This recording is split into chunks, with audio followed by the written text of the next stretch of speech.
What's up guys, welcome back to the channel. The topic we're discussing today caters mostly to the mainstream Windows PC user. So while it may be common knowledge to some of you, if not most of you, I feel like this video needs to be made because there are so many people out there who buy a snappy new desktop or notebook and still wonder why it runs like a potato 1 year later. So, assuming your hardware isn't the bottleneck, assuming it's a newish computer, that leaves your software as the main culprit behind these sluggish woes.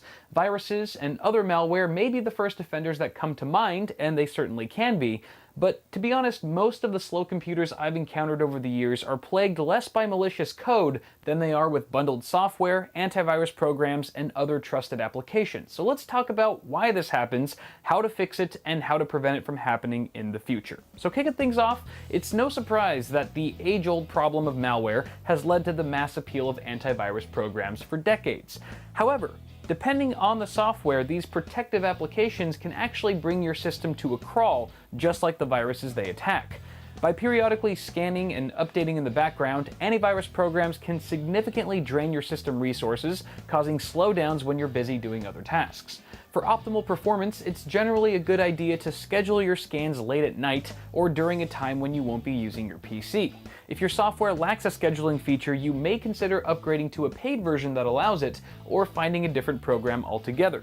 A seemingly audacious alternative is to not have an AV program at all.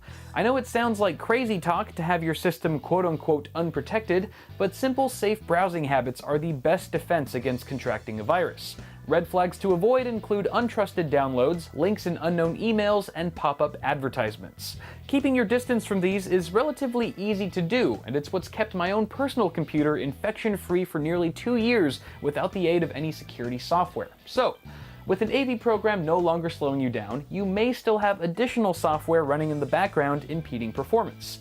Typically, when you boot up a new computer for the very first time, only a few essential programs and processes are running to keep your system functioning properly.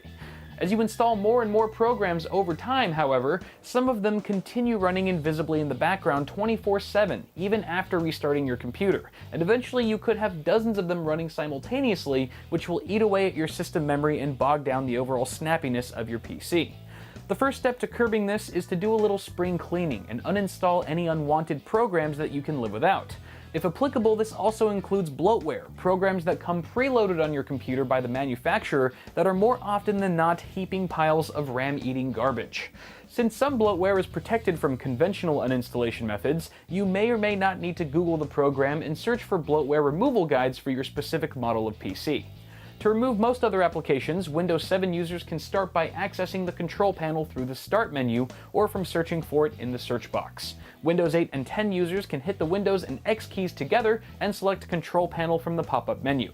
From the Control Panel window, select Uninstall a Program to open the list of your installed applications. Now before you get trigger happy, there are certain programs you should not uninstall, or else your PC may not work properly. These include applications from companies such as Microsoft, Intel, AMD, and Nvidia. You can click Publisher at the top of the Publisher column to make these vital programs easier to spot. When ready, left-click the app you wish to remove, click Uninstall, and follow the prompt until the application has been removed successfully, repeating this process for all other unwanted programs. Now that you've cleaned up your software list, there's still a fair chance that some of your remaining programs have elected themselves to start up automatically whenever you turn on your computer, so next you'll have to disable these startup programs manually. In Windows 7, click the Start button and type msconfig.exe in the search box and hit Enter. Once the system configuration window opens, select the Startup tab and uncheck all the boxes next to the programs you wish to prevent starting up with Windows. Do this for as many applications as you see fit, and think logically. Do you really need Skype or Spotify to start every time you boot your computer? Probably not. If you're on the fence about disabling something you don't recognize, Google what it does and decide for yourself. Click OK once you're satisfied with your selection and restart your system for the changes to take effect, or click Exit without restart if you're not ready to reboot. In Windows 8 and 10, the list of startup applications is found in your Task Manager, which you can bring up by hitting Control-Shift-Escape. After clicking the Startup tab, you can disable an app from starting with Windows by right-clicking it and selecting Disable.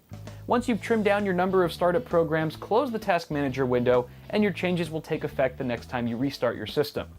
So by now, your PC should feel a bit quicker on its toes, depending on how many resources you've just freed up. But unless you start changing the way you install programs from here on out, you'll inevitably fall back into the same slow nightmare before you know it. And not having the information I'm about to share with you, in my opinion, is the #1 cause of why Windows users report slowdowns on their relatively new PCs. So here's the deal.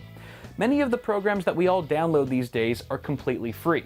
To turn a profit, the developers of these programs often bundle their software with third-party programs that pay them for a chance to be installed on your computer. Rarely ever are these bundled programs needed to make your desired software run properly, and in fact, they can even take the form of spyware or adware, collecting and sending your private information to an untrusted source. These applications sneakily hide in the installer of the parent program you actually want.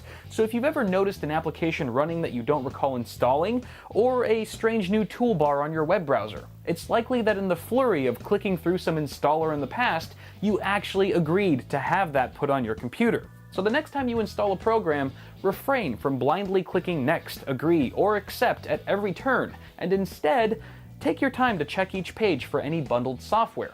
These can be hard to spot, and some installers can contain multiple intrusive programs. When you're given the option, decline the offer or uncheck the box to keep it off your system. And if you're unsure if the app in question is vital to making your program run properly, Google it. A minute or two of research can save you hours of frustration later on. And to be frank, following the steps and advice in this video is by no means a magic bullet to making your system run like it did on day one. That's when a clean install of Windows may be in order. But hopefully following this guide will leave you with more system resources at your disposal and a greater awareness on how to prevent software from hampering your user experience moving forward. So if you found this video helpful, don't forget to toss me a like down below and feel free to subscribe to the channel for more tech stuff if you haven't already. As always, I'm Kyle with Bidwit. Thank y'all for watching, and I'll see you guys in the next video.